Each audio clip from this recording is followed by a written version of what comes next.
Assalamualaikum warahmatullahi wabarakatuh. Perkenalkan, nama saya Muhammad Nuruddin Mahmud Zangki dengan NIM 251302058. Di video kali ini saya akan mengerjakan UAS dari mata kuliah MSI atau Metodologi Studi Islam.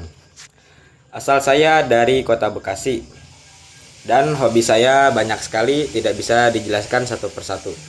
Dan hobi menetap saya ngopi-ngopi bersama. Oke, langsung saja ke pembahasan. Yang pertama tentang tanggapan kondisi umat Islam pada saat ini. Kondisi umat Islam pada saat ini dapat dikatakan berada dalam situasi yang beragam.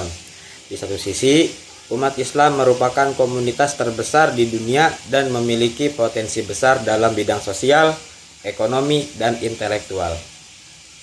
Namun di sisi lain, umat Islam juga menghadapi berbagai tantangan serius, seperti perpecahan internal, lemahnya kualitas pendidikan, menurunnya nilai moral, serta pengaruh globalisasi yang tidak selalu sejalan dengan ajaran Islam.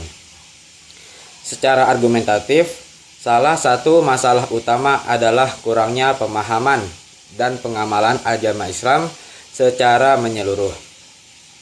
Banyak umat Islam yang menjalankan ibadah secara ritual, tetapi belum sepenuhnya menerapkan nilai-nilai Islam dalam kehidupan sosial seperti kejujuran, keadilan, dan tanggung jawab.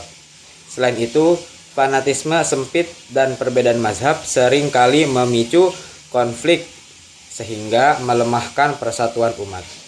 Solusi yang dapat ditawarkan antara lain meningkatkan kualitas pendidikan Islam yang moderat dan kontekstual.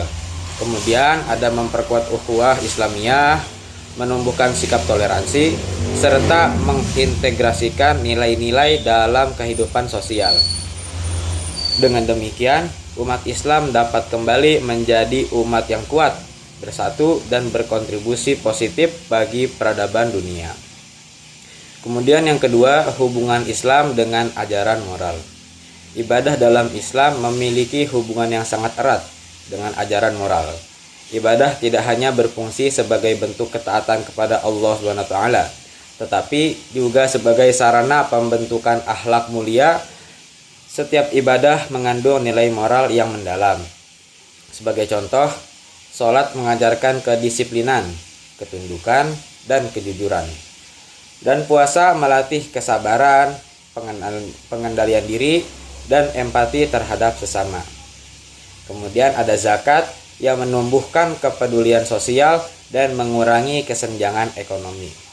Kemudian ada haji yang mengajarkan kepada kita tentang persamaan derajat dan persaudaraan antara umat manusia. Dengan demikian, ibadah yang dilakukan secara benar dan khusyuk akan tercermin dalam perilaku sehari-hari. Apabila seorang rajin dalam beribadah tetapi masih berperilaku tidak bermoral, maka ibadah tersebut belum memberikan dampak yang optimal. Oleh karena itu, ibadah dan moral dalam Islam merupakan satu kesatuan yang tidak dapat dipisahkan. Yang ketiga, penyebab kemajuan Islam dalam sejarah. Dalam aspek sejarah, Islam pernah mengalami fase kemajuan dan kejayaan, terutama pada masa kekhalifahan Umayyah dan Abbasiyah. Menurut saya, ada beberapa faktor utama yang menyebabkan kemajuan tersebut. Di antaranya, yang pertama, adanya semangat menuntut ilmu yang tinggi. Para ulama dan ilmuwan muslim giat mengembangkan ilmu pengetahuan dalam berbagai bidang sosial, seperti kedokteran, matematika, astronomi, dan filsafat. Yang kedua, dukungan penguasa terhadap ilmu pengetahuan, misalnya dengan mendirikan pusat-pusat keilmuan seperti Baitul Hikmah dan yang lainnya. Yang ketiga, keterbukaan terhadap peradaban lain, di mana umat Islam menerjemahkan dan mengembangkan ilmu dari Yunani, Persia, dan India. Selain itu, penerapan nilai-nilai Islam seperti keadilan, toleransi, dan persatuan juga menjadi faktor penting. Dan kombinasi itu antara iman, ilmu, dan akhlak, inilah yang membawa Islam pada puncak kejayaan peradaban.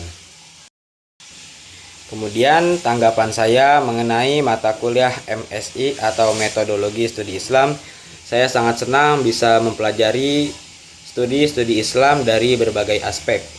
Mungkin itu saja yang bisa saya sampaikan terkait tentang mata kuliah MSI. Wassalamualaikum warahmatullahi wabarakatuh.